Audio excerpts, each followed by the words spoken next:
Hi, welcome back to Tony's Reviews. In this video, I'll be showing you Spendee Finance Management Honest Review.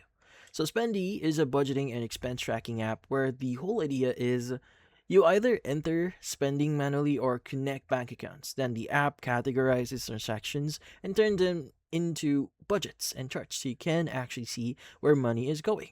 Spendee itself leans hard into the one place to see everything pitch, and on their pricing page, if you're going to visit them, well, basically what we're seeing here, they highlight stuff like linking bank accounts, automatic syncing, and auto categorizing as the main premium reason here.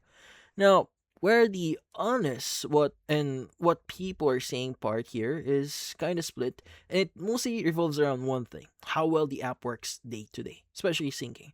Now, on Google Play here, you'll see reviews like the concept but complain the app can be buggy, throw something went wrong errors, and that bank syncing it feel unreliable or slow. Now, some people even mention feeding force into premium quickly just to keep things usable. When again, then getting annoyed when the experience still feels clunky. Now, on the iPhone app here, store page for Spendee, there are also strong positive reviews that love how it visualizes spending and how it's filled with ads for credit cards and loans. Now, but you also see complaints after certain updates where the layout felt less user friendly than before. Now, Reddit here pretty much echoes the same vibe.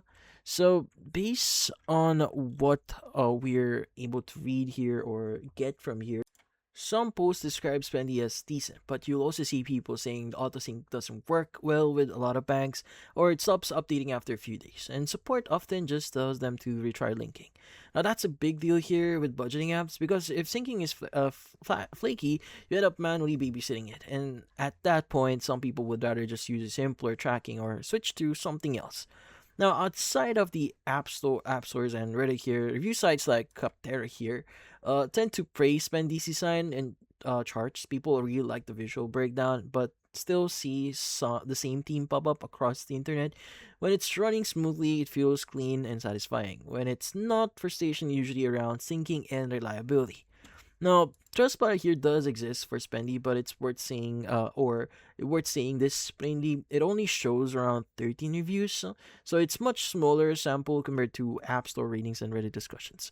So if you're basically deciding, or if you are thinking about it right now, the first takeaway is Spendee seems to be like for visual simplicity, not feeling spammy. But the main risk people keep pointing out at is whether the app stays stable or and whether your bank syncing works consistently. Because if it doesn't, you're stuck doing more manual cleanup than you expected. And that's about it. So if you found this video helpful, hit the like and subscribe button and watch our next video.